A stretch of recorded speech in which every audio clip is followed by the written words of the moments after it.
Hello friends. Many of the times derivations are considered as the difficult part of geotechnical engineering, and normally students avoid these derivations, but it is better always to understand these derivations because they form the fundamental basis for solving the numericals based on these derivations, and therefore the derivations for lateral earth pressure coefficients are dealt with in this lecture. There are different lateral earth pressure coefficients depending on the type of lateral earth pressures.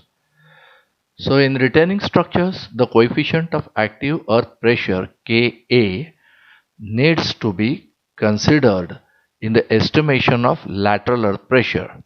The examples of this are retaining walls and other retaining structures. The coefficient of passive earth pressure Kp needs to be considered in the estimation of lateral earth pressure, for example sheet pile walls for wharves in docks. The coefficient of at rest earth pressure K0 needs to be considered in the estimation of lateral earth pressure, for example basement or bridge abutment walls. Let us now see the derivation of coefficient of at rest pressure. Now in the case of at rest condition, as there is no wall movement, therefore naturally and obviously the strain in the x direction, as you can observe from here, will be 0. The strain in x direction is given by epsilon, where epsilon is equal to 1 upon E into bracket sigma x minus mu into sigma y plus sigma z. So stress upon elastic modulus is strain in that particular direction, and we know that when the stress is applied in any one direction, in the other two directions there will be reduction in the strain or the opposite sign of the strain, and therefore this is the basic elastic equation. So 1 upon E into bracket sigma x minus mu into sigma y plus sigma z, where E is the elastic modulus and mu is the Poisson's ratio for soil.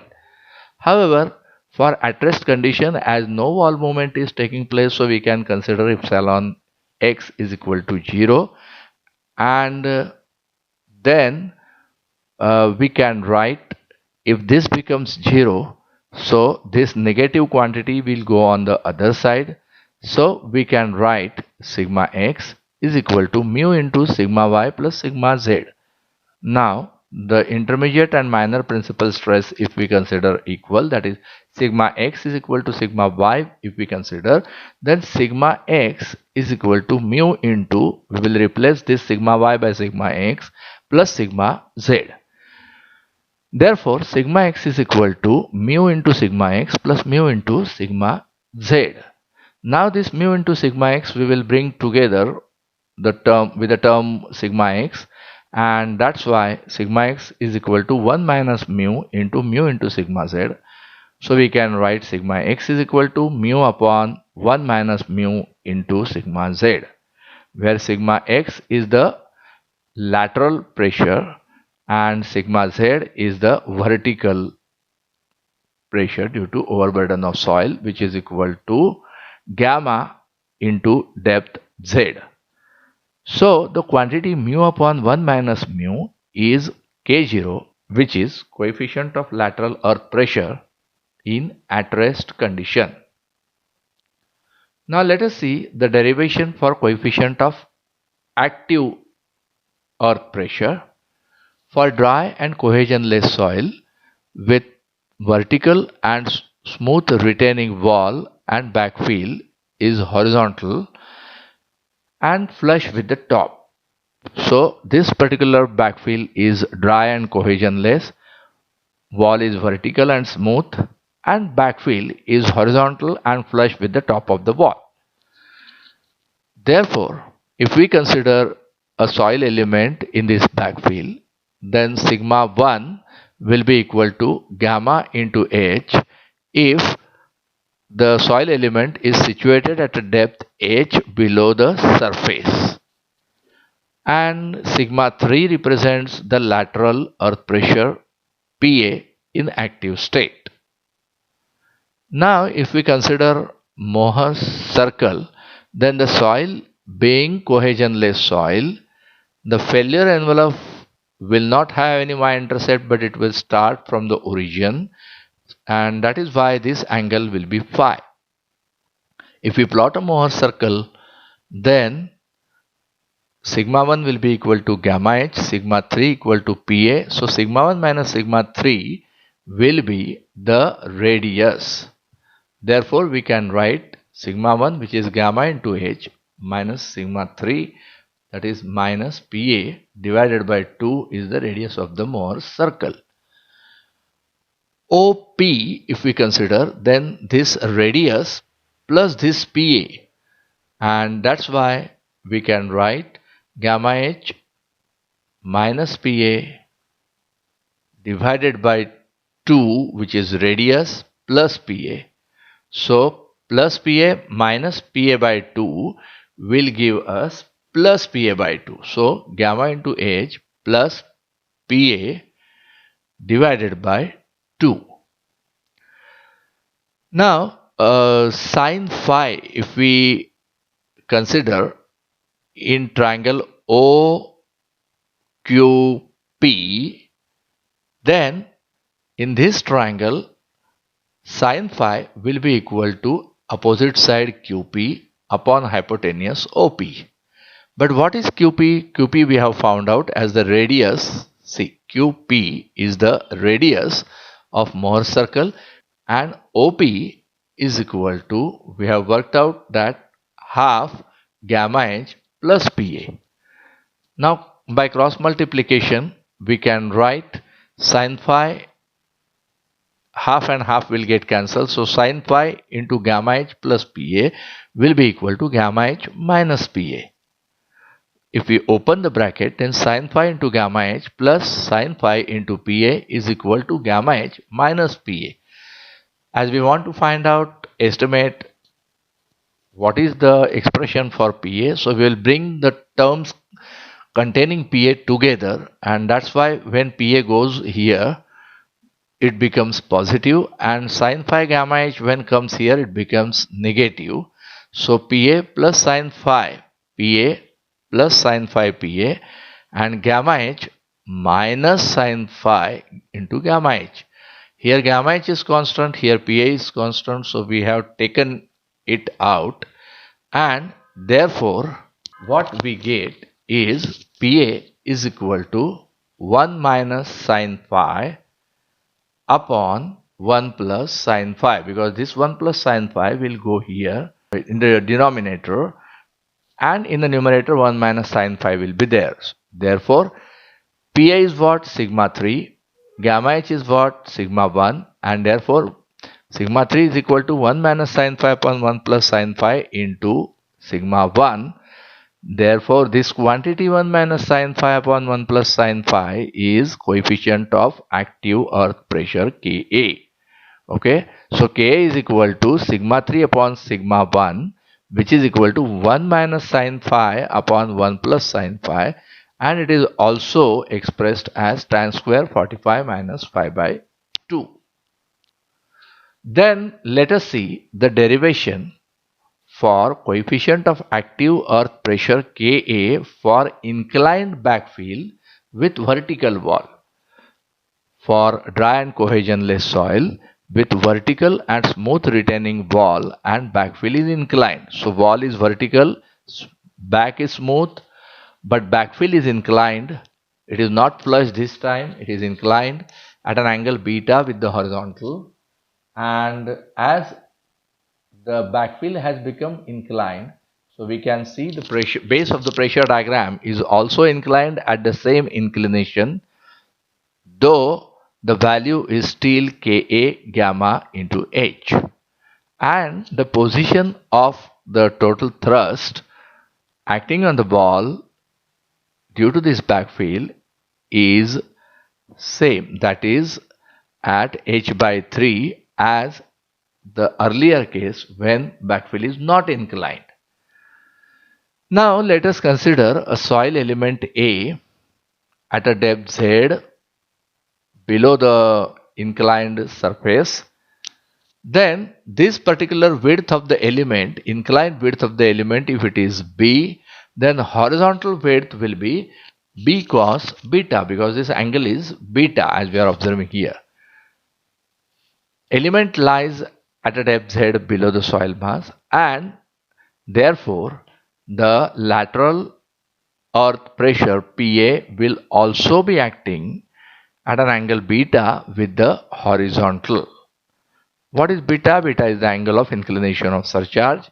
Beta is therefore the obliquity of Pa with horizontal and obliquity of sigma z, which is gamma into z, with vertical. Okay, so with reference to vertical, this is measured, and sigma is vertical stress, sigma 1 is vertical stress, sigma 1 is major principal stress, and sigma 3 is minor principal stress, which are not shown in this figure. Now continuing with the derivation, if we can plot the Morse circle with shear stress on y-axis, tau on y-axis, and normal stress sigma on x-axis. So if sigma 1 is major principal stress and sigma 3 is minor principal stress, then they can be plotted on the normal stress, and then with sigma 1 minus sigma 3 as diameter and half of the distance at C as center, we can plot this circle. Okay, now the ground being inclined, we have to draw a line OA1 BA2 at an angle beta. Okay, so beta is the obliquity of PA with the horizontal, and that's why we are plotting this particular line which cuts the Mohr circle in A1 and A2, and the center of the distance A1 A2 is B, such that when you drop a perpendicular from C, it will intersect at B. The Morse circle is, as usual, has diameter equal to sigma 1 minus sigma 3, as usual, sigma 1 minus sigma 3. However, in this case, Pa and sigma z, they are not sigma 1 and sigma 3.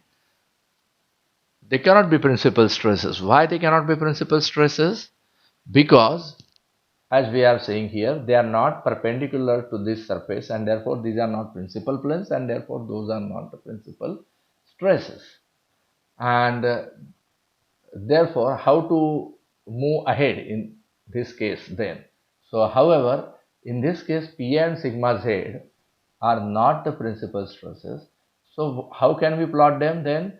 Draw a line at an angle beta, at an obliquity beta to cut the circle at A1 and A2. Then OA1 is now PA and OA2 represents sigma z. Okay, the radius A1C, this is the radius of the circle, A1C is equal to sigma 1 minus sigma 3 by 2. Now draw the line BC perpendicular to line A1 A2, line BC perpendicular to line A1 A2. So OB is equal to OC in triangle OBC. This is hypotenuse and this is right angle triangle. So this is OC is the hypotenuse of the right angle triangle. and then we can write OB is equal to OC cos beta equal to, what is OC but OC? Is this complete? We have seen earlier that we can write sigma 1 plus sigma 3 by 2 as OC, and therefore multiplied by cos beta will be OB. So OB is equal to OC cos beta. Similarly, we can write BC is equal to OC sin beta, that is sigma 1 plus sigma 3 by 2 value of OC into sin beta. Now A1B is equal to BA2, both these are equal, A1B and BA2, they are equal. Then how can we write down them? We can write down A1C square, that is hypotenuse square, minus BC square is equal to A1B. Under root of that, if we take that, we will get A1B, and the rest part is being equal, BA2 will also be the same. Now let us substitute the values of A1C and BC. A1C is what? Radius. So sigma 1 minus sigma 3 by 2 bracket square, and BC we have found out here, which is sigma 1 plus sigma 3 by 2 into sine beta. So square of that will give us sigma 1 minus sigma 3 by 2 bracket square minus sigma 1 plus sigma 3 by 2 square into sine square beta. But from Rankine's theory, sigma 1 minus sigma 3 upon sigma 1 plus sigma 3 is sine phi. Therefore, sigma 1 minus sigma 3 is equal to sine phi into sigma 1 plus sigma 3. Okay. So what is the value of sigma 1 minus sigma 3 from Rankine's theory? Sine phi is sigma 1 minus sigma 3 upon sigma 1 plus sigma 3, and therefore we can write sigma 1 minus sigma 3 at sigma 1 plus sigma 3 into sine phi. So this value of sigma 1 minus sigma 3 we will substitute here. So what we will get is sigma 1 plus sigma 3 into sine square phi upon 2. So 2 square is 4. Okay, minus this is also sigma 1 plus sigma 3 bracket square divided by 4 into sine square beta. Now then A1B equal to BA2 equal to sigma 1 plus sigma 3 by 2 being common. Let us take it outside. So inside what will remain? Under the square root, sine square phi minus sine square beta. Continuing the derivation on next slide, sigma z is equal to OB plus BA2, where OB is equal to sigma 1 plus sigma 3 by 2 into cos beta, plus value of BA2 is sigma 1 plus sigma 3 by 2 into sine square phi minus sine square beta. Similarly, PA, that is OA1 is equal to OB minus A1B. So OB is same, sigma 1 plus sigma 3 by 2 into cos beta, minus BA2 and A1B being equal.